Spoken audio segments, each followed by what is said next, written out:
about the kind of equipment that we have on us, show you a little bit about our weapons, show you a little bit about what our weapons can do, how they, that Gallic ninja melon we'll have to kill.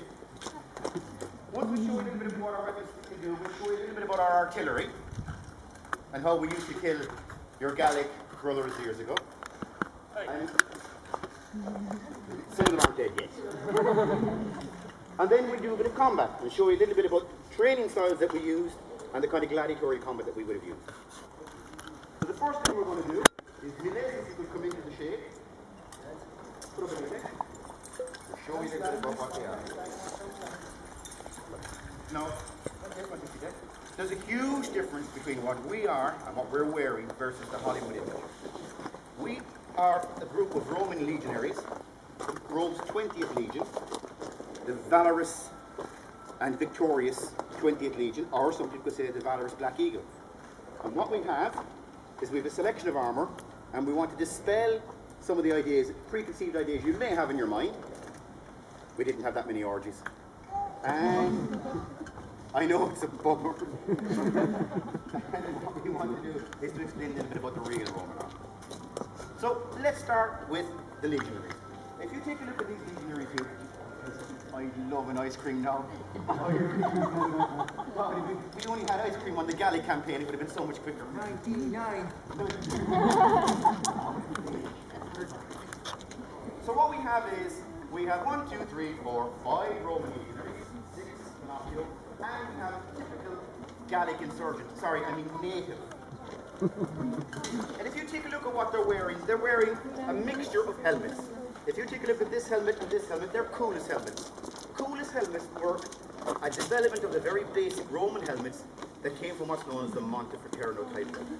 The reason it's called the Montefraterno type helmet, because it was found in Montefraterno in Italy. What you find is, you've got swords, they're Pompey swords. Why? Because they were found in Pompeii. This one is a mine sword. Why? Because it was found in the river mines. Very simple. So these are coolest. Coolest were a very common helmet. They were used right up until the 2nd century. Nothing was thrown away. The reason nothing was thrown away, as a Roman legionary, you paid for your own equipment. It was deducted from your salary. So obviously what you want to do is to have the minimum standard of equipment that you can get away with so that it doesn't cost you too much. So a lot of the stuff was hand me down. We come down to this guy. He's got a bit of bling. This is shiny. And this guy here is wearing an italic helmet. It's a layer helmet. Now, who would normally be wearing an officer's helmet, which would be slightly more decorated? However, as you can see, Pullo is not your typical Roman. For starters, he's about 47 foot tall, as opposed to me, 4 foot tall. He has a head that needs a helmet that you could bathe small children in. So he wears that helmet because it's probably the only thing he's ever going to find, bar a coal scuttle, to fit his head. And we did find a brass coal scuttle, and it did look well in him, but he just didn't like the way the handle fitted under his chin. So what do we have? Apart from the helmets, we have a number of types of armour. Now, everybody surely knows what this is. What kind of armour is this? Chainmail, exactly. And we call it lorica hamata. Lorica is the Latin for armour. However, it's a modern word. It's not an old word. It's like there's no word in Ireland in the Irish for gas. It was all reinvented one. Gosh. So this is lorica hamata. What kind of armour is this? Metal, but what's it kind of got on it? Segmented plate armour, isn't it? This is the one Hollywood wants you to believe everybody wore. But in fact, this is by far the more common type. It was in use long before segmented armour. It was in use long after segmented armour. And there's various types of armour presented to you today. Right, these two guys, for instance. Do they look like they're wearing the same thing? It's very close, isn't it? But look, if you take a look at this guy, this is called lorica hamata of the Corbridge B type. Why is it called Corbridge B? Because it was found in Corbridge! Right.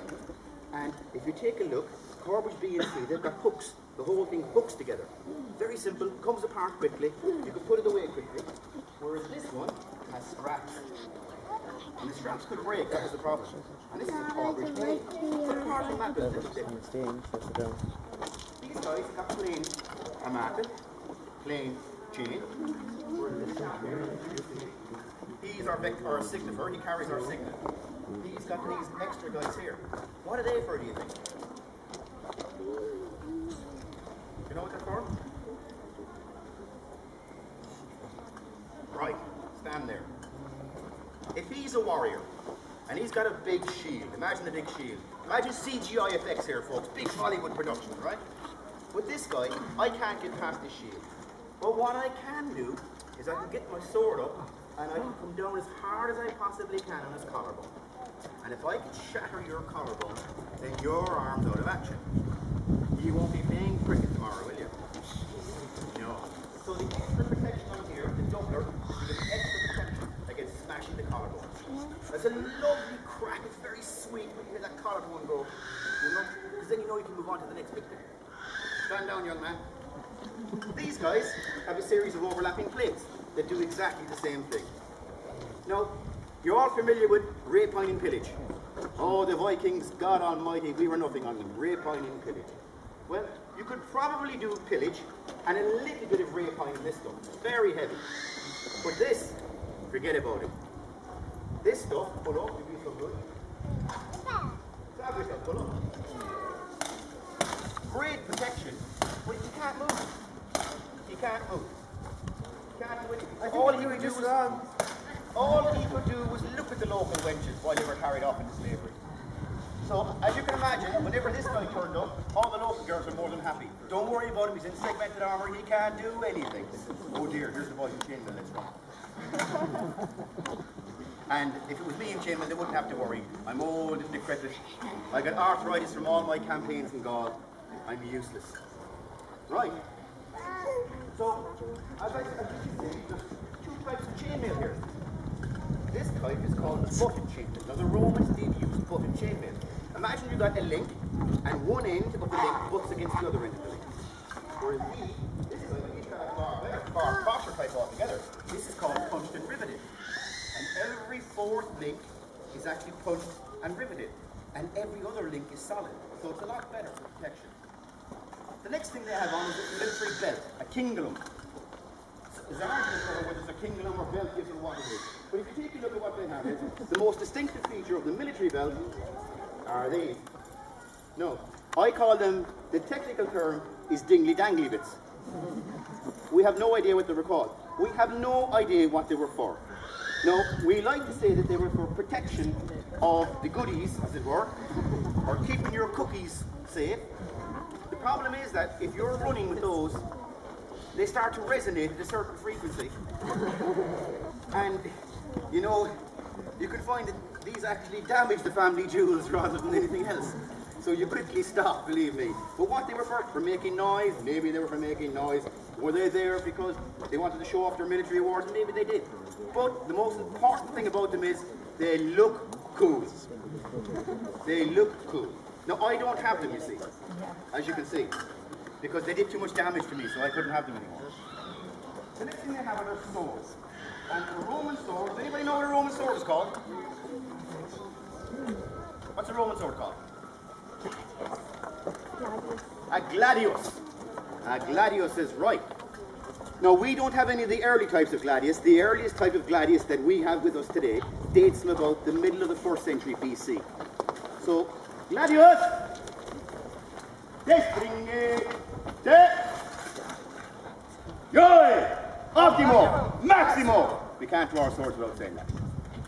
In the middle of the night. Joy! Optimo! Maximo! Right. If you take a look, guys, if you hold them up flat, you can see that all these swords here are pretty distinctive. They're a short blade, about 24 inches long, with a nasty point on top. If you take a look at mine, it's smaller and fatter, but it's still quite nasty. I think it reflects my character quite well.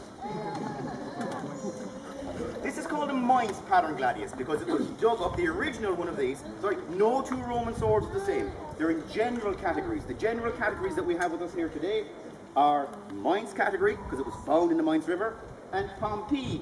And why was it called Pompeii, or Pompeii as you might say? Found in London. Found in Pompeii. Right.